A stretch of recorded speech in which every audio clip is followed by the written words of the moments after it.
Hello there, Grumpy Old Fart here.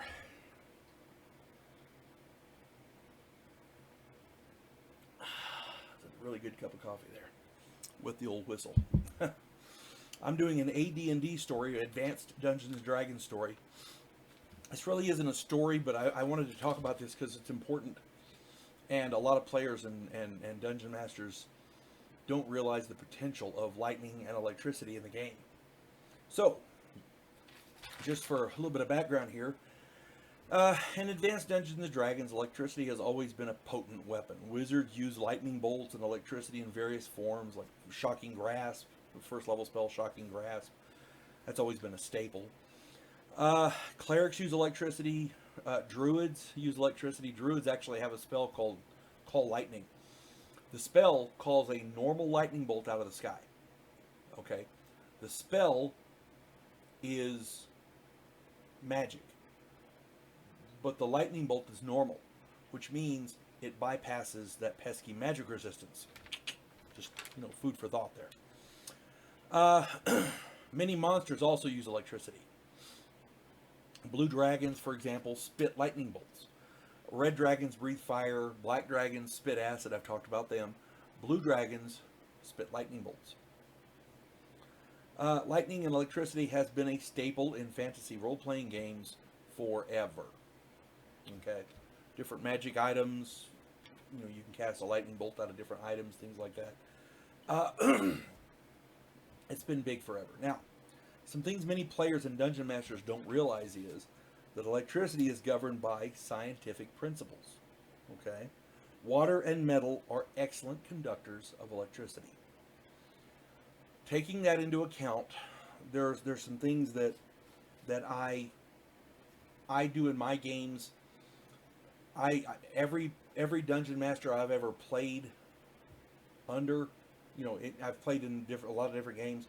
Every dungeon master that I've ever played under, has used these rules, and I adopted them into my game as well because they just fit so well.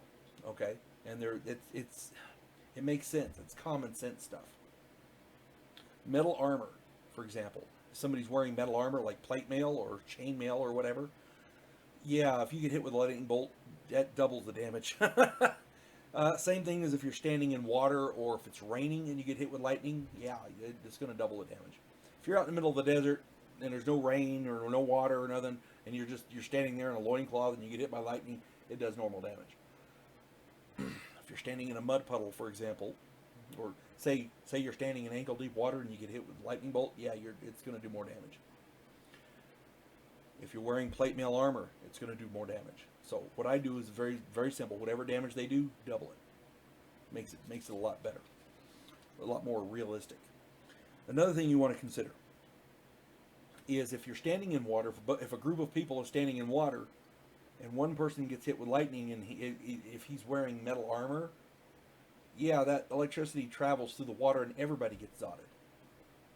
That's just a common sense thing there. Basically, they all take the same damage, whatever that damage is. When you're using electricity in the game, because metal is such a great conductor, I have seen people, for example, a wizard can use a dagger, right?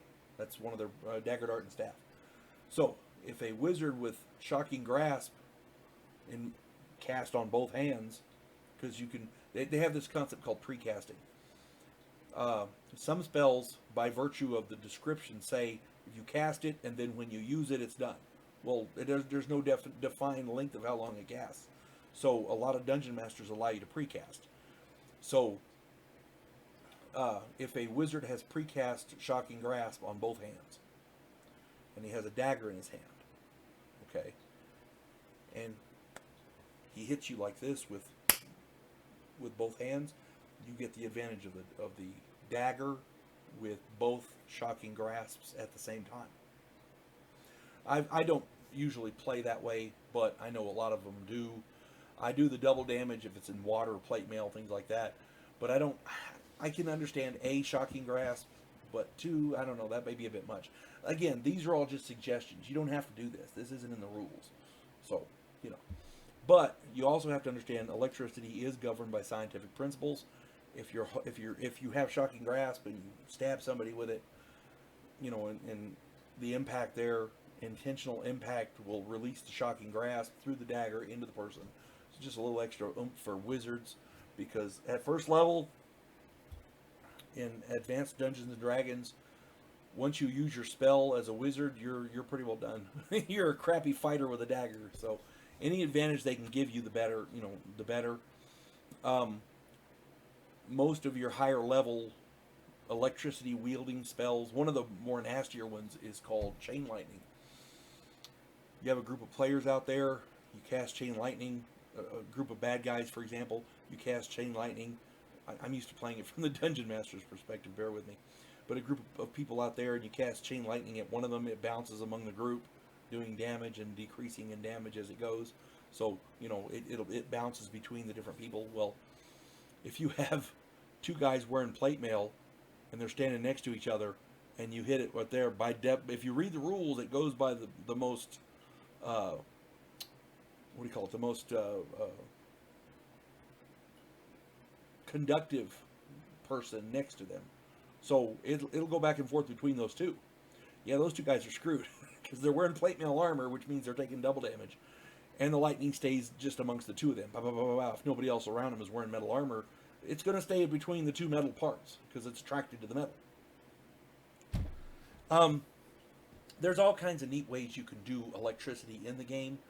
I like to do the double damage for metal armor and standing in water and in rain and things like that because it adds more flavor to the game. As far as the players go, here's the kicker: the rules that will apply to the monsters also get to apply to the players. So if a monster is in the water and gets hit with a lightning bolt, it's double damage on him too. See, it's a double-edged sword. Okay.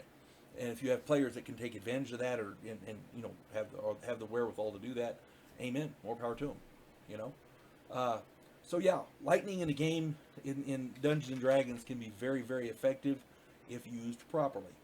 Now, here's the bad part: if you're holding a metal implement, and your buddy gets hit by lightning, and the implement happens to be with him, or you're standing next to a guy, all right, and you stab him with a spear, a metal spear, the whole thing made of metal, right? You stab him with it, and then somebody else hits him with lightning. Yeah, you're getting zotted too. Why? Because the electricity will travel along the metal implement right into your hands. Common sense. Scientific principles. But anyway, a quick perusal of any science book will tell you these facts, and maybe some more that I'm not aware of. And if you can put some stuff in the comments, amen, God bless you. I'll consider them. My contention is anything you can do to spice up the game and make it not so, just add different flavor to the game, okay? That's the beauty of Advanced Dungeons and Dragons over the later editions. The later editions kind of ruled and regulated everything to death. It was right there. You had rules for everything. Advanced Dungeons and Dragons didn't have so many rules, so the Dungeon Master could make the game his own. That's why I prefer it. That's just me. Anyway, I hope this finds everybody well, and if you're playing Dungeons and Dragons, you're probably having fun. And I wish you more of that. Everybody needs to have some fun, especially in these days. You folks have a good day. God bless one and all.